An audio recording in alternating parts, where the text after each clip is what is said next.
Karen, thanks so much for meeting with me. Certainly. I'm going to do a little interview here so we can put some information in our new tidings, and then the rest will be on the website. And so I thought, since we're almost getting to the point where you've been here a year. It's hard to believe. Yeah, it is hard to believe. But just wanted to ask you a few questions. And just looking back over this year, what has been the most challenging thing for you? Well, I think there are a couple things that are challenging. One, every time you move, you feel like you have to start over.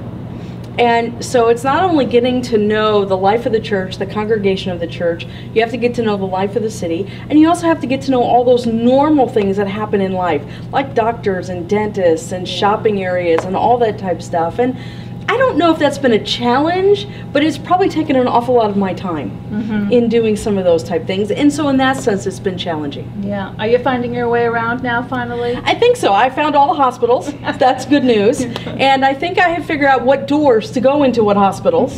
And I'm finding most of the nursing homes. There's still a few things that I probably haven't found, but that's a good thing. Because there's always something new to explore, and that always makes it fun. Right. So, of course, you know about DeBrand's chocolate. Of course. Of course. Yeah, I think I found every one of those stores. So, in this past year, how have you personally grown? What has just been kind of your personal growth point? I think anytime I walk into a new church, one of the things I always have to deepen is my dependency upon God. It's being reminded every single time that I cannot do this on my own, in my own strength, or in my own ability. It has to be through God. And there's always that struggle in trying to figure out on how to rely on God, and yet how to move forward and know the difference. Yes. And that's always a challenge in a new place. It's learning the gifts that are within the church, and how do I come alongside those gifts to help make it better and point the way to God. And that's always a challenge, but it's always a good challenge in trying to figure that out. So, in exploring those challenges for yourself, you mentioned something about the gifts that you see here, and really having God work in those gifts. So, tell us a little bit more about that. What do you see as Covenant's gifts, and how do you see God bringing that out, and you helping that kind of come out too? Sure. One of the exciting things that I have found here at Covenant is just how many gifts there really are, and how they're being used and utilized. I'm amazed at the creative ability in the congregation, whether it be in quilts or drama on Sunday morning, whether it be in organizing different aspects of the church and the leadership skills that are here, whether it's the music ability on Sunday morning in all of the churches. And one of the nice things is the willingness of each of the congregation members to use those gifts here in the life of the church. And yet they do so with a humility. They don't do so to put themselves on a platform. They really do it to worship God and try and make the life of the church better. And so those things have been amazing. How do I come alongside that? By simply saying, you guys are great. I don't have a lot of creative ability in myself, and I'm aware of that. And I think that that's the nice thing, that I can simply come along as the cheerleader and also find new ways to utilize those things, saying, hey, we need to do more in this area or do more in that area to utilize those gifts. And so that's really how I come alongside, and also by pointing out the fact that we do this for God and the joy that we have in doing it. Joy for me is always something that's crucial, because I think joy comes from an intimacy with God. And when we can use our gifts and our talents for God, there's joy in it.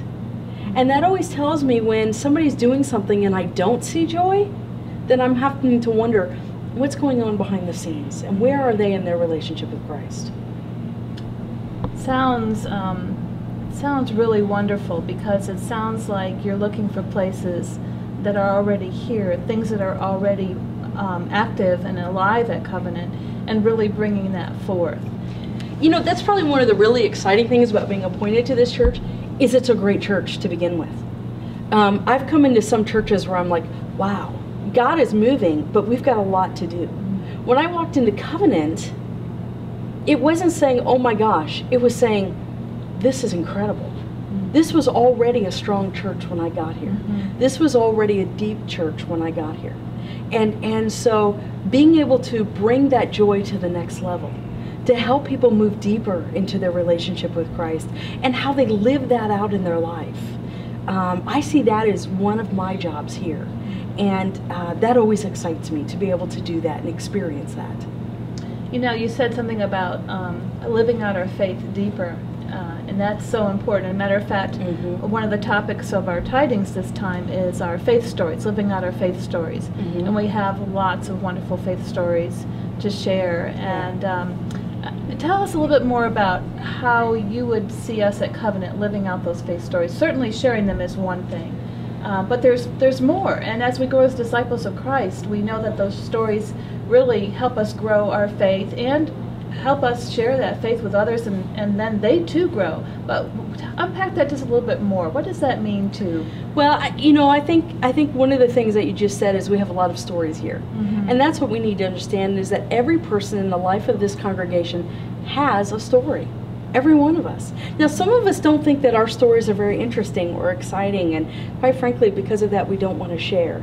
But yet, every story is powerful. Every story has a place, and every story needs to be told. And the reason is because I believe a lot of our stories intersect in different ways. Some of us have certain experiences that other people need to hear about because they may be going through the same thing. And they want encouragement. They want to know, God is in the midst of this. And so sometimes when we hear somebody else's story, we get to understand a little bit more about what God is doing in our own life. And there's other times when we talk about our faith story that we begin to see where God has been active in our lives. Sometimes we're not even aware of what God is doing or what God has done until we take the time to look back. And we see where we once were and where we are now. And we see where God has brought us. And sometimes it's in telling our story that we get new revelations about what God is doing in us and through us. And so those are incredible and wonderful reasons to tell our stories. And we need to do more of that in the life of the congregation. And not only in the life of this congregation, but we need to learn to be able to do that out in the world as well. Because I really do see the church as the training facility. We need to learn here how to be Christian so that then we could go into the world and be a Christian. Be a disciple of Jesus Christ. Be a life changer. Be a transformer in the grace and love of Jesus Christ. Because that's what our world needs. We don't need a lot of Christians out there telling us what we should do and what we shouldn't do. We need a lot of Christians out there talking about how when they fell, God's grace was there and allowed them to get up and keep going. That's where faith becomes important and becomes contagious in others. When they see not the perfect Christian, but the Christian who lives in grace. So that even when the fall happens, grace is there. It really strikes me that what you're talking about is really being authentic, and sometimes we don't want to share about what's going on in our life. We're afraid to ask for prayer for ourselves, or because we think we should have it all together and be perfect. And what you're saying is that really that the journey of being a disciple of Christ is a journey of joy. And yes, there'll be moments where it will be painful and difficult, but that if we pray together and share our faith with each other, that's really a good part of it, isn't it? It really is. Scripture tells us that it's in our weaknesses that God really shows his strength.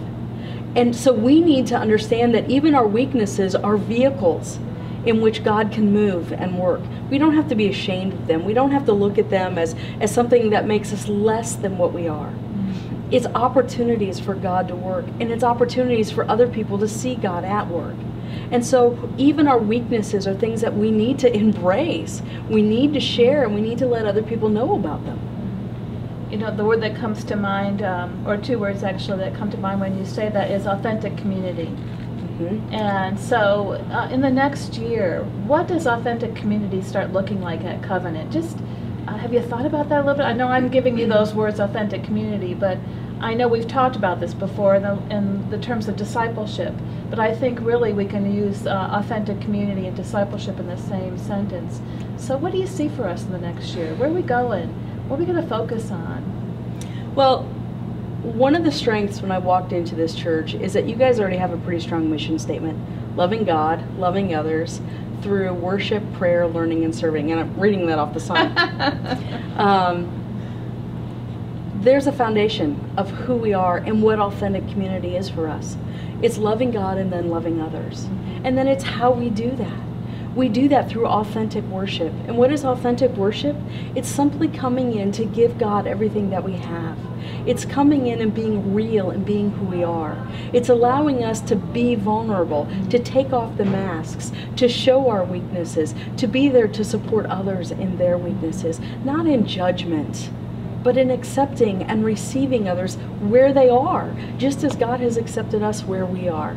You know, also authentic community has to be embracing the gifts that are here, and yet also using those gifts. I think a lot of people are scared that, you know, if we allow the church to know we can do this, we're never going to stop. They are going to want to just use every bit of everything that we have. Well, that's not true. If every person just gives a little, we're going to have more than enough, because that's how God designed it. And God gave us our abilities, yes, to make money and to do things outside the church, but more importantly, to build up the church, to strengthen the church, to be that beacon of light in our community. And I think that that's what authentic community is about. It's about learning to be that beacon of light that others can say, hey, I see something in you that I want. And then letting them know how to find it. So as we move forward into the next year, you're really challenging us to be authentic followers of Christ. Yes. Yeah. You know, it's learning to truly be a disciple of Christ, not just living on the edges of what that might mean. And that's going to be scary for some, and that's going to call for other people to make sacrifices and to deepen it. There's going to be all sorts of things. How exactly are we going to do that? I don't know. But what I do know is that we have enough people in the life of this church that have such an incredible relationship with Jesus Christ that together we're going to figure it out. You know, we already have some pretty incredible worship in lots of different ways. We have incredible ways of learning opportunities. We also have incredible ways of serving, not only in the life of this church, but in the community all around. So many of those things are already here. And one of the things we're looking at right now is really deepening our prayer life. Because isn't that fundamental to everything that we do? Yeah. It has to be empowered by God, not the people. And that's where that prayer comes in. And I love that as we begin to talk about that, people are responding and saying, hey, I want to step in and be a part of that. Yes, yeah. And my hope and dream is that we'll get even more of that within the next year. That also means, though, that we need to understand there's going to be times when we have to deal with difficult situations and people who are in difficult life situations. And we need to learn to love as God has loved us. That's not always easy. And so I expect us to have some difficult times. But in the midst of it, there'll be joy. Because in the midst of it, we'll be seeking Christ's face. And that's what church is all about. And that's the exciting part of church. That's what life's all about, too. Well, yeah. I think that's what life is. Yeah. You know, we can't separate our being a Christian with our life. Right. Being Christian is our life. And wherever we go, whether it's in our family or in our work situations or in our communities, we are Christian first. And we bring the love of God and the presence of God into every situation and every relationship. We just maybe need to learn more how to show that. Yes. Karen, thank you so much for sharing today and for allowing me to interview you and for giving us a glimpse of what you have planned for Covenant in the future. It's going to be a fun road. It is. Yeah.